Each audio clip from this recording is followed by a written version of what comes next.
சர்வமும் சக்திமயம். தவறு செய்வது மனிதர்களுடைய இயல்புதான். ஆனால் அதற்கு மற்றவர்களை பொறுப்பாக்கி அதிலிருந்து தன்னை விடுவித்து கொள்ள நினைப்பது சரியானதல்ல. அதைப்போல் தான் செய்த தவறுகளை நியாயப்படுத்துவதில் எந்த பயனும் இல்லை. நாம் என்ன செய்கின்றோம்? நாமாக கல்லில் மோதி கல் என்னை இடித்து விட்டது என்கிறோம். ஒரே இடத்தில் நிரந்தரமாக இருக்கக்கூடிய ஒரு உயிரற்ற கல் நம்மை எப்படி இடிக்க முடியும்? முள் குத்திவிட்டது என்கிறோம். கதவு காயப்படுத்தி விட்டது என்று கூறுகிறோம். அரிவாள் வெட்டிவிட்டது என்கின்றோம். கத்தி அறுத்துவிட்டது என்கின்றோம். செருப்பு கடித்துவிட்டது என்கின்றோம். இப்படியெல்லாம் உயிரற்ற ஜடப்பொருள்களின் மீது குற்றம் சொல்கிறோம், சொல்லிக்கொண்டே இருக்கின்றோம். ஆனால் நாம் ஏதாவது ஒரு காரியத்தில் வெற்றி பெற்றுவிட்டால் அதற்கு நாம் தான் பொறுப்பு, நாம் மட்டுமே பொறுப்பு என்று ஆணவப்படுகின்றோம். ஆனால் தோல்வி அடைந்துவிட்டால் என்ன கூறுகின்றோம்? அதற்கு பிறர் மேல் காரணம் சொல்லி தப்பித்து கொள்ள பார்க்கின்றோம். இப்பொழுது நாம் ஒரு நிறுவனத்தில் வேலை செய்து கொண்டிருக்கின்றோம் என்று வைத்துக்கொள்ளலாம். அப்பொழுது அந்த நிறுவனம் வெற்றிகரமாக நடந்தால் என்ன சொல்லுவோம்?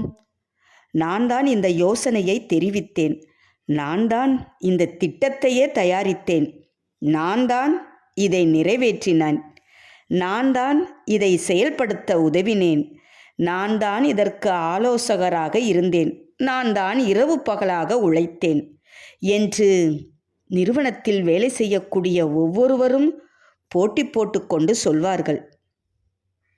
இதுதான் உலகம். நாம் தவறு செய்வது இயற்கை. ஆனால் எப்போது நாம் செய்தது தவறு என்று உணர்கின்றோமோ அப்போது அதை நாம் ஏற்றுக்கொண்டால் அந்த நொடியிலேயே அந்த தவறிலிருந்து விடுதலை அடைகின்றோம். செய்கின்றோமா இப்படி? இல்லை. ஒரு பெரிய செங்கலை கையில் வைத்துக்கொண்டு அந்த செங்கலை உடைப்பதும், ஓடுகளை உடைப்பதும், பனிக்கட்டிகளை பாலம் பாலமாக வெட்டி சாய்ப்பதும் தான் பலம், சக்தி என்று நம்புகின்றோம். ஆனால் அது உடலின் சக்தி. ஆனால் உண்மையில் தவறுகளை ஏற்றுக்கொள்கின்றவன் எவனோ அவன்தான் சக்தி வாய்ந்தவன். இதற்கு உதாரணமாக ஒரு சிறு கதையை ஒன்று பார்க்கலாம்.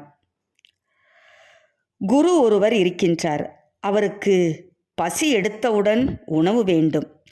அப்பொழுது அங்கு சமையல் செய்து கொண்டிருக்கக்கூடிய சமையல்காரரை குரு அவசரப்படுத்துகின்றார். அவசரத்தில் அந்த சமையல்காரன் தோட்டத்திற்கு சென்று தன்னுடைய கத்தியால் பச்சை காய்கறிகளின் மேல் பகுதியை வெட்டி எல்லாவற்றையும் ஒன்றாக துண்டாக்கி ஒரு சூப் தயாரித்தார். அவர் வெட்டி கொண்டு வந்த அவசரத்தில் காய்கறிகளின் மேலிருந்த ஒரு பச்சை பாம்பை கவனிக்காது அதையும் துண்டாக்கி சமைத்து விட்டார். குருவோடு இருந்த மற்ற சீடர்கள் அனைவரும் அந்த சூப்பை அருந்திய போது இவ்வளவு சுவையான சூப்பை தாங்கள் இதுவரை அருந்தியதே இல்லை என்று மனதில் நினைத்து கொண்டே அருந்தினார்கள். ஆனால் குரு என்ன செய்தார்? தனக்கு கொடுக்கப்பட்ட சூப்பினுடைய கிண்ணத்திற்குள் பாம்பின் தலையை பார்த்ததும் அவர் கோபமாக சமையல்காரரை கூப்பிட்டார். பாம்பின் தலையை மேலே தூக்கி, இது என்ன என்று கோபமாக உரத்த குரலில் கேட்டார். உடனே சமையல்காரர் அதை வாங்கி என்ன செய்தார்? சட்டென்று தன் வாயில் போட்டுக்கொண்டார். அதோடு அவர் முன்னாலேயே அதை மென்று தின்று தீர்த்துவிட்டார். சற்று யோசித்துப் பாருங்கள். குருவை விட அந்த சமையல்காரர்தான் ஞானியாக தெரிகிறார். அவர் பாம்பை தின்றதற்கு காரணம் என்ன?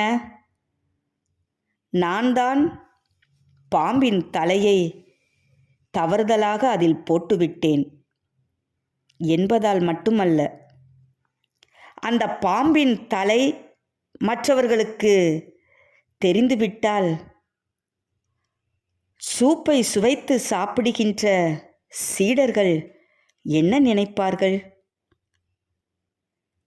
பாம்பின் தலையும் அதில் கலந்து வந்திருக்கிறது என்று தெரியாத அந்த சீடர்கள் அந்த சூப்பை விரும்பி அருந்தினார்கள். அந்த விஷயம் தெரிந்ததால்தான் குருவால் அதை குடிக்க முடியவில்லை. மனதின் தன்மையை பொறுத்துதான் சுவையும் இருக்கிறது. பாம்பின் தலை தன்னால் தான் வந்தது என்று சமையல்காரர் உணர்ந்ததாலும், அது அவர்களுக்கு தெரிந்தால் சூப்பை அருந்த மாட்டார்கள் என்பதாலும், ஏதோ சுவையான காய்கறியை குரு தனக்கு தருவதாக பாவலா செய்து அந்த பாம்பின் தலையை நன்றி என்று சொல்லி சாப்பிட்ட சமையல்காரர்தான் மிகப்பெரிய ஞானியாவார். ஆமாம், அவர்தான் மிகுந்த ஆன்மபலம் கொண்டவர். இது நம்மில் எத்தனை பெயருக்கு வரும் என்பதை சிந்தித்துப் பார்ப்போம். உடல் பலத்தை விட ஆன்மபலம் அவசியம். தவறு செய்வது மனித இயல்பு. ஆனால் அந்த தவறை யார் மீதும் சுமத்தாமல் அதை ஏற்றுக்கொள்வதற்கு மனப்பக்குவம் மிகவும் அவசியம். அந்த மனப்பக்குவம்தான் ஆன்மபலம். நன்றி.